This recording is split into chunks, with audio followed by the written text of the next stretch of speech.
What is going on, guys? This is Michael Williams from Cartoon Universe, and I am joined, of course, once again by Haley. Hey, guys. And yeah, we have more news. This is a good time. This is a good time. We got lots of Steven stuff happening, lots of Star stuff happening.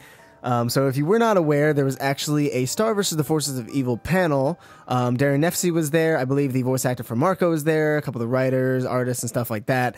And they just kind of answered some questions. And there was actually some new footage of the Season 3 intro. It's going to be a completely new intro, which is super exciting. I know a lot of people wanted a new intro since Season 2, ever since like Ludo got his little change. And they like kind of kept it the same as like Season 1. Not a lot of changes except for like at the end with the group shot. But now it's completely different because the show is completely different. The characters are in completely new places, and it's just an entirely new tone and new challenges and stuff like that. But there's actually, before we talk about that intro, unfortunately there's no footage of the intro, as is tradition for these kinds of exclusive events. So we just kind of have a description, a very poorly written description. No offense to the person who wrote this. It's just kind of hard to make out exactly what they're saying, but we kind of get a general idea. But there is some more info that was presented at this panel, so we're just kind of run down what that info was and what it can mean for the future of the show. So just a lot of it just like little tidbits. It says about 40 people work at Star versus the Forces of Evil, the show. Star versus was pitched at Disney 5 years ago, which that's a relatively good turnaround, I believe, because it's been airing for like 2 years now, I believe. Yeah. Marco and Jackie's kiss on Bon Bon Birthday Clown was boarded 3 to 4 times, I think is what they meant there. And there were many different versions. I think that was versions. So that's interesting. I guess they really wanted to get that moment like down, because that was a big moment. Just a fact, Into the Wand was going to have another title. Not sure what that title was. Not sure why they wouldn't mention that. The crew works on many episodes at once. That is, of course, tradition for most of these animated shows. Season 4 is already in the process of outlines and writing, so that's really exciting. That means we'll probably be getting a decent amount of Season 3 episodes. I don't think we'll have too much of a hiatus if they're already, like, they seem to be really rolling, which is strange considering, like, if you think back to Gravity Falls, we had to wait like months for one episode. And then we have to wait another few months and then another episode. So it's interesting that Starz like seems to be moving at a pretty decent pace, especially considering the other animated shows right now. Yeah.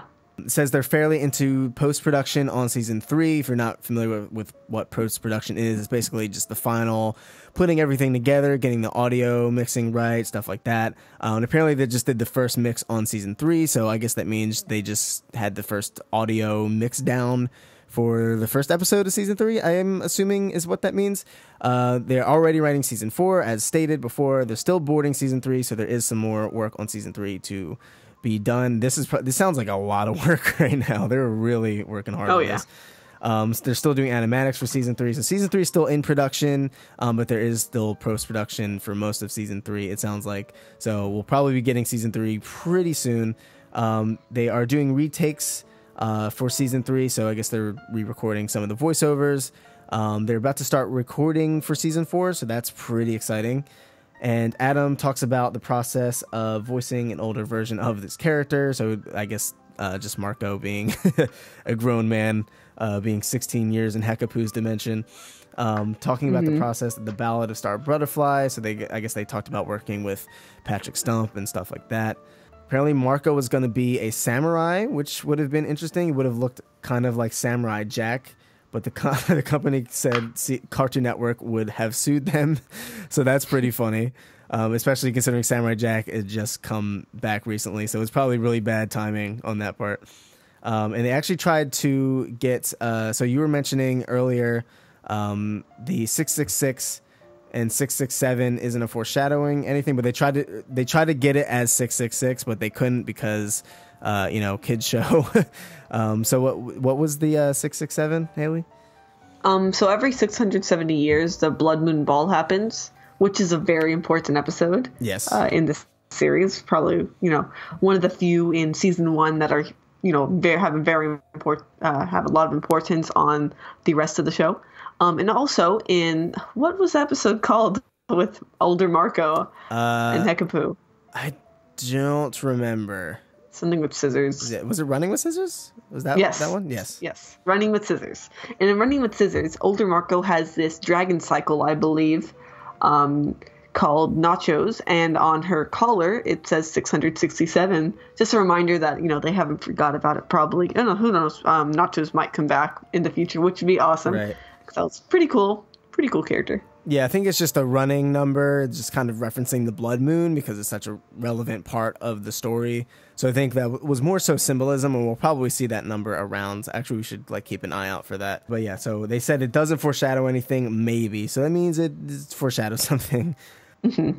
I don't know what this means. Disney standard of quality is the bathroom. So I don't know. They don't have good quality? That your guess is as good as mine. So. I don't think they would have said that at the panel. They probably would have lost their jobs. So your guess is as good as mine. Let us know in the comments down below if you know what that means. Disney standard of it technically says Disney standard of quality is the bathroom. But I'm assuming they mean standard. So I'm not sure what that means exactly. I guess the bathrooms are really nice at Disney. If you're at the panel by chance, let us know what that even means. So they showed, as we stated before, there was going to be a season 3 sneak peek, and that sneak peek is actually a brand new intro for season 3 of Star. Unfortunately, we don't have a release date yet. I'm assuming it's going to be sometime in June. That's my call. But yeah, I'm going to try my best to read what the season 3 intro is. We have 2 different descriptions we found online, none of which are written too well. So I'm just going to read the one that was written the best, and just kind of interpret, translate, if you will. So Star vs. Force of Evil Season 3 preview description. The preview they showed at the Nucleus Art Exhibition was actually the new Season 3 opening. Unfortunately, we were banned from doing videos, otherwise they would never show a sneak peek ever again. And it was amazing, showing Marco using his scissors to visit Star's world. So I guess, does this mean we're right away Marco is going to get his scissors and go to Muni immediately, and then Star and Marco are just going to be reunited? I feel like that'd be kind of too quick. Considering this is just the opening, so yeah, it's not too literal, but that means they're going to be joining up eventually, obviously. But I wonder if this is going to be kind of have an A story and B story for every episode. Sometimes you have, for half the episode you have a Star focused, and other half you have Marco, or maybe since it's 11 minutes, but they have 30-minute run times, maybe one episode will be a Star episode, the next will be a Marco, and they're kind of trade back and forth every now and then. That would be really cool. Either way. Switching viewpoints and perspectives, any of that is pretty cool, I guess. Yeah, definitely. So he's traveling around different portals, meeting different characters. So he sees Tom in his dimension. They're probably all buddy, talking about their bromance stuff. We see Kelly with a sword in her dimension. So I don't think we've ever seen her with the sword. That's yeah. I'm kind of surprised though that Kelly's becoming. She's going to be a more important character, I guess. That came out of nowhere almost, I feel like. Yeah, I didn't see that coming at all, actually. Yeah, I thought she was just going to be a one-off character from Goblin Dogs. Or, oh, yeah, I have another... Star's I have another friend who also likes Goblin Dogs. But no, it's pretty cool. Random. Actually, we did see her with the sword, didn't we? Wasn't she, fighting a monster or something, and she paid him or whatever? She's yeah, see you Monday, or something like that. Oh, yeah. Mm-hmm. Yeah, so we know she can fight. Yes. And they go into Romulus dimension, and they get really close to where Eclipsa is being held. So I don't know if we see Eclipsa or if it's just the general area, but that's really exciting stuff. And at the end, we get a group shot of Marco with his dimensional scissors, Star, Tom, Jana laying down on the floor with her phone, and Kelly in an Avenger-like group shot. So I don't know what type of group shot this is. Me being the Marvel Cinematic Universe nerd I am, I don't know if this is sort of the circle pan shot when they were in the middle of New York City and it's just all of them, or if it's Age of Ultron where they're springing into action and they freeze frames and it's the money shot, or they're just standing in a line. But this is actually a pretty interesting lineup, especially since Ponyhead isn't there. From the 2 description I've read, I didn't see any mention of Ponyhead. Oh, huh. And that's pretty interesting, because she seemed like a pretty main character. So I'm Are they switching her out?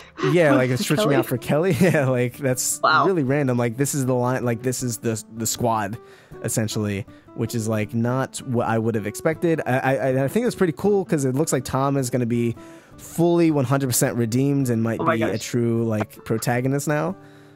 That's super exciting, actually. Yeah. I know a lot of shippers are probably gonna be happy about that. Yeah, so that's. I wonder what that means. Does it mean Ponyhead's like gonna become a villain?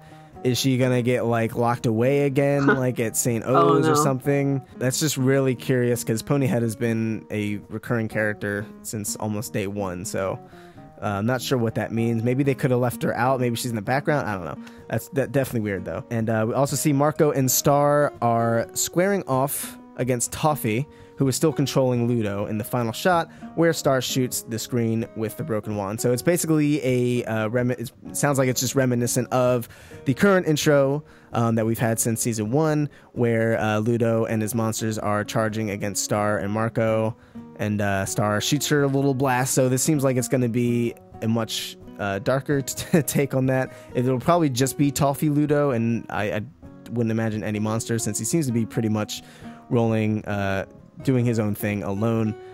So yeah, that's pretty cool. Makes me wonder how long it's going to take till we actually see true Toffee, or is this just like a placeholder, or if this is just I don't know, just a visual representation.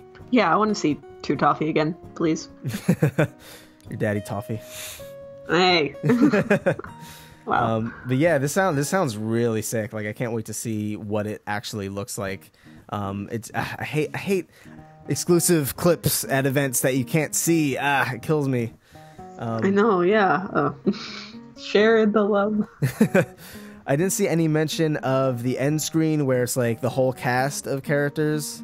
I don't know if they're just scrapping that all together. And there's actually audio. Yeah, there's actually audio of the intro, but it just sounds like it's the same song. So it's the same song playing in the background, and a lot of screaming and laughing and cheering, and just it's loud and not a very productive piece of audio. So I'm just not even gonna bother playing it. It doesn't really tell us much, but yes, it sounds like a lot of exciting stuff. Cannot wait for season 3. Hopefully it comes out by June, July at the latest is my guess. But it sounds like they're moving along really quickly and really well. So I just I want more Star. I can't wait. So yeah, any final thoughts, Haley? No, I'm just so excited after reading about this. I really wish we could have saw it. I mean, obviously, recording was not an option here because they were gonna get really mad if somebody did manage to record it. But at least we got a description. Yep. Yep. So yeah, let us know what you thought of all of this info. What you think of this intro? What do you think all this stuff means? Like, what's up with Ponyhead and Toffee? Like, what do you think all this is accumulating to? Let us know in the comments down below. If you enjoyed this video, be sure to leave it a like. And if you're new here, be sure to subscribe for more Star versus the Forces of Evil things. Thank you guys so much for watching, and we'll see you in the next video. Peace. See you guys.